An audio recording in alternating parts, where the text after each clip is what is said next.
On an ordinary afternoon in a small Ohio grocery store, what began as a simple shopping trip quickly turned into a moment no one would forget.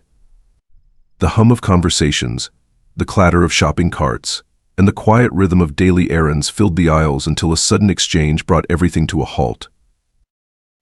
An elderly woman, seemingly unassuming with her silver hair and faded cardigan, turned to a young black man and uttered words that shocked everyone nearby. "Go back to Africa." The tension in the room became palpable as the young man froze, caught between disbelief and the weight of her statement. But what happened next was far from ordinary. Instead of responding with anger or walking away, the young man Michael chose a different path. With remarkable calm and unwavering composure, his words didn't just silence the room, they challenged ignorance, shifted perspectives, and left the crowd speechless. This is more than just a confrontation, it's a powerful reminder of how courage, grace, and truth can rise above hate. What Michael said made everyone in that store rethink their assumptions and reflect on what kindness and strength really mean. Stay with us as we share this unforgettable story, one that teaches us how a single moment of dignity can inspire change in ways no one could have imagined. It was a sunny afternoon in a quiet Ohio neighborhood, the kind of day where everything seemed to move at its usual, easy pace. Inside the local grocery store, the soft hum of daily life filled the air. Shoppers pushed their carts through the aisles, some browsing absent-mindedly, others chatting with neighbors. The faint whir of refrigerator units and the occasional beep of a checkout scanner formed the familiar soundtrack of an ordinary day. Near the produce section stood an elderly woman, her small frame wrapped in a faded cardigan, glasses perched precariously on her nose. Her silver hair was neatly pinned, every strand in place, yet her demeanor hinted at impatience. She muttered under her breath while carefully selecting apples, her movements sharp and deliberate, as though the world wasn't moving fast enough for her liking. Not far from her, a young man named Michael entered the same section. Tall and casually dressed in a navy hoodie and worn jeans, Michael carried himself with a quiet ease. He balanced a basket of groceries in one hand while scrolling through his phone with the other, blending effortlessly into the flow of the store. There was something about him polite, unassuming, but grounded that seemed to draw little attention, at least at first. But as Michael reached for a bag of oranges, the routine rhythm of the day would suddenly break. The elderly woman's gaze shifted toward him, her expression hardening as something unspoken flickered across her face. What she said next would shatter the calm of the afternoon. No one could have predicted what would happen next. In an instant, the calm of the grocery store shattered. As Michael reached for a bag of oranges, the elderly woman's sharp voice cut through the air, loud enough for nearby shoppers to hear. "You people don't belong here. Go back to Africa." Time seemed to slow. Michael froze mid-motion, his fingers hovering over the bag as the weight of her words settled on him. His brow furrowed, and for a brief moment, disbelief flashed across his face. Around him, the store fell into an awkward, uneasy silence. The hum of everyday life, the clatter of carts, the soft murmurs of conversation vanished like a gust of wind had blown it away. A couple near the bread aisle exchanged uncomfortable glances before quickly turning back to their cart. A young mother who had been holding her child's hand quietly steered him away as if trying to shield him from the tension. A man near the potato display stopped what he was doing, his eyes darting nervously between the woman and Michael. Others pretended not to hear, their gazes fixated on shelves or their phones, desperate to avoid becoming part of the scene. The woman, however, stood her ground. She clutched her bag of apples tightly, her expression defiant and unwavering. There was no hesitation in her voice, no sign of remorse, only a cold conviction, as if daring Michael to respond. "Why don't you go back to where you came from?" she added, her tone sharp and cutting. Michael's reaction was not what anyone expected. He didn't raise his voice, nor did he storm off in anger. Instead, he stood still, his expression unreadable, as though he were carefully considering every possible response.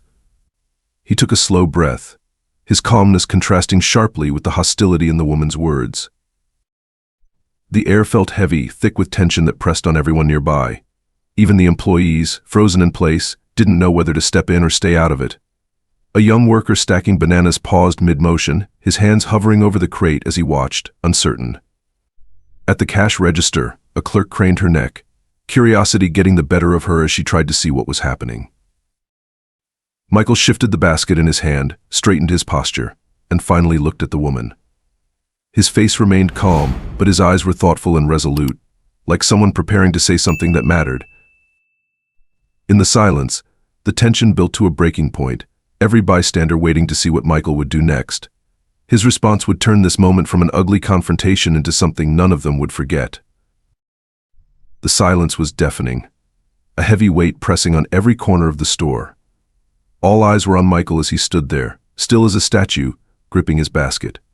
He let the pause stretch, the elderly woman's words hanging in the air for everyone to feel. When he finally spoke, his voice was calm, steady, but deliberate. "Mom," he began, his tone devoid of anger, yet filled with quiet strength. "Do you even realize what you just said?" His words weren't accusatory.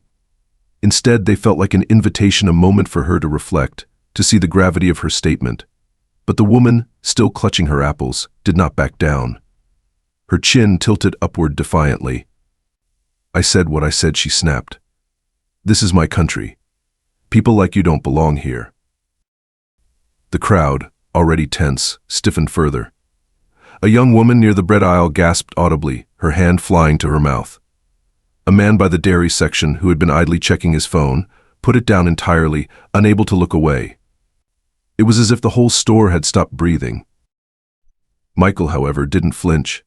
He let the woman's words settle before responding, his calmness disarming in its power. He set his basket down on the floor, his movements slow and deliberate. Straightening his posture, his presence seemed to expand, commanding attention.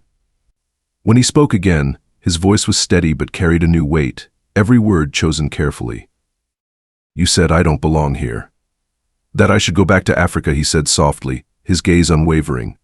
"But let me tell you something about where I come from."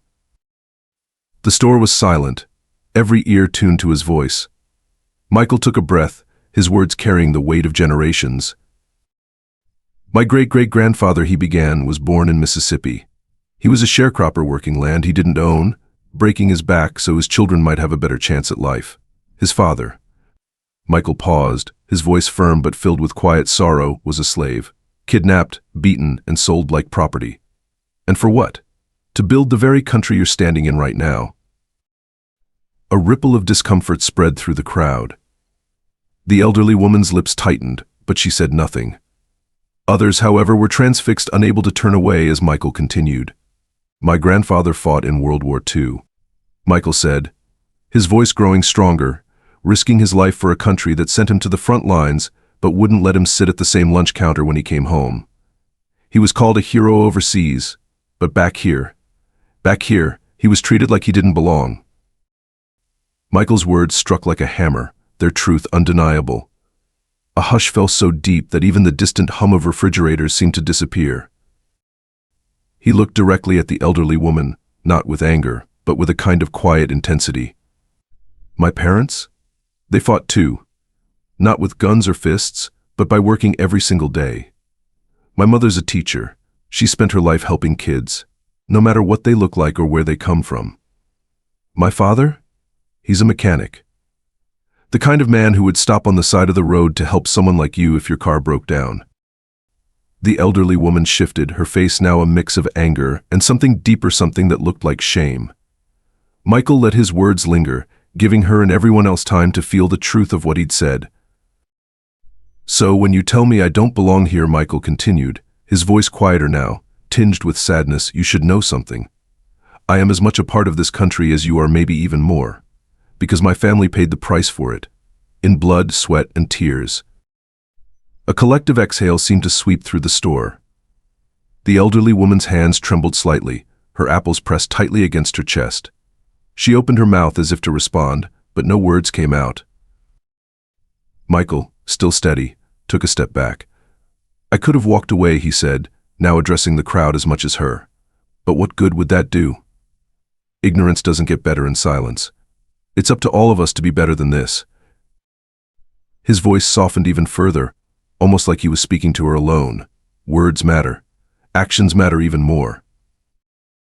The store remained silent, but the energy had shifted. A middle-aged man near the frozen foods nodded slowly, as if in agreement. The elderly woman looked around, searching for an ally among the crowd, but she found none. Michael's calm, dignified response had left the room transformed. He picked up his basket again, his composure unshaken, and turned his focus back to the aisle. His words hung in the air like a lesson no one would forget. The weight of Michael's words lingered, filling every inch of the grocery store. The silence, once thick with tension, now felt different, heavier, but somehow softer, as if the entire room was holding its breath, reflecting on what had just been said. It was a shift, subtle at first. A murmur rippled through the crowd, low and tentative, like the first drops of rain before a storm. Shoppers who had stood frozen began exchanging glances, some embarrassed, others thoughtful as the gravity of Michael's response sank in. The elderly woman, now visibly flustered, clutched her apples as if they might anchor her in this unraveling moment. Her face was flushed, and for the first time her defiance faltered. A middle-aged man wearing a baseball cap stepped forward, breaking the silence. His voice, though quiet, carried a kind of resolve that couldn't be ignored. "He's right," the man said, glancing around the room. "We've got to be better than this." The words seemed to lift a veil, giving others the courage to speak. Near the frozen foods aisle, an older woman nodded, her voice trembling as she added, "My dad fought in that same war. He always said the only color that matters is the red on the flag." Her words hung in the air, a reminder of the sacrifices that transcended differences, cutting through the tension like sunlight breaking through clouds. A young cashier, barely in her 20s, called out from behind her register, her voice full of awe. "I've never seen anyone handle something like that so gracefully," she said, her words sincere. "Thank you for saying what needed to be said." Michael stood quietly through it all, his expression calm yet thoughtful. He hadn't raised his voice, hadn't lashed out, yet his response had shifted the room completely. The tension had broken not with anger or conflict, but with collective reflection. As the murmurs grew louder, the elderly woman glanced around nervously, her search for support among the crowd proving fruitless. No one nodded in agreement, no one defended her. She was alone now, standing in the wake of Michael's powerful words. One by one, the crowd began to move again. A slow clap started from the back of the store, hesitant at first but growing louder. Soon others joined in. People who just minutes before had pretended not to notice now applauded the young man who had chosen grace over anger. It wasn't just applause for what Michael had said. It was recognition for his courage, his dignity, and the uncomfortable truth he had spoken. A few people approached him quietly, offering soft words of gratitude. One woman placed her hand gently on his shoulder and whispered, "Thank you. You said what we all needed to hear." The elderly woman's face had lost its earlier fire. Her shoulders slumped slightly as she clutched her cart and turned toward the exit. She didn't apologize, but the defiance in her eyes had dimmed, replaced by something closer to regret or perhaps realization. The store's hum gradually returned, but something was different. The crowd moved with a new energy, quieter, more reflective, as if the room itself had been changed by what had just happened. It was a moment no one would forget, a reminder of how words, when chosen with purpose and dignity, could break through even the deepest divides. Michael stood quietly, the weight of the moment still hanging in the air. His gaze remained steady as he looked around the store, addressing not just the elderly woman, but everyone who had been watching. His voice was calm yet filled with a wisdom that resonated deeply. "Ignorance doesn't get better in silence," he said, his tone soft but unwavering. "We can't just pretend these moments don't happen. If we stay quiet, nothing changes." There was no anger in his words, no bitterness, only a quiet resolve that made them feel even more powerful. He had faced hostility, yet he refused to meet it with the same. Instead of raising his voice, Michael had chosen grace. Instead of walking away, he had chosen to stand his ground and speak truth. The elderly woman's defiance had faded. Her face, once hard and resolute, now appeared flushed and troubled. She looked down, her hands trembling slightly as she adjusted her grip on the cart. There were no more words from her, no sharp retort, no defense, only silence. As she turned to leave, her steps were slower, her shoulders slumped as though carrying a weight she hadn't expected. The crowd watched her quietly, some with lingering discomfort, others with a sense of reflection. They had all witnessed something extraordinary, a moment where calm and dignity had overcome ignorance and hostility. Michael picked up his basket and gave a faint, thoughtful smile to no one in particular. Sometimes he said, almost to himself, "It's not about winning or losing.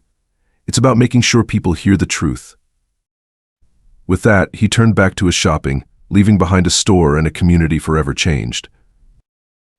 In the days that followed, what happened in that small grocery store became the talk of the neighborhood.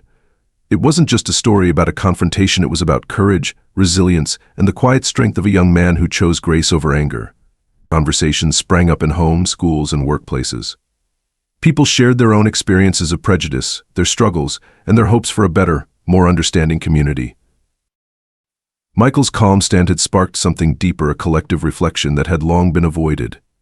Those who witnessed the moment firsthand spoke about the way his words lingered, not just in the store, but in their hearts. For many, it was a reminder that silence allows ignorance to fester, but truth, when spoken with dignity, can begin to heal. Even the elderly woman, sitting alone at her dining table that night, couldn't shake Michael's words. She stared at her untouched plate, replaying what he had said, the stories of his family, their sacrifices, and his place in a country she had assumed didn't belong to him. For the first time, doubt crept into her mind. She thought about her own grandchildren and the world they were growing up in. Change didn't happen overnight, but something in her shifted. Michael's response had planted a seed, one that would take time to grow. Sometimes change starts with discomfort, she whispered to herself, the truth of it settling into her bones. The quiet strength Michael displayed that day had done more than silence ignorance. It had moved a community to reflect, to grow, and to begin asking the questions that lead to real, lasting change. What happened that day in the grocery store was more than just an incident, it was a lesson. Michael showed us that in the face of ignorance, words and actions have the power to create change. Instead of anger, he chose courage. Instead of hate, he chose grace. And in doing so, he didn't just confront one person's prejudice, he inspired everyone watching to reflect, to think, and to be better. Let Michael's message resonate. Courage and kindness can break through even the deepest divides. We all have the power to choose how we respond to ignorance, and those choices can ripple out, inspiring change in ways we never imagined. Now it's your turn. Let's be better, kinder, and stronger together. We can build a more understanding world. If this story moved you, don't forget to like, comment, and share it to spread hope and courage. What would you have done in Michael's position? Let us know in the comments below.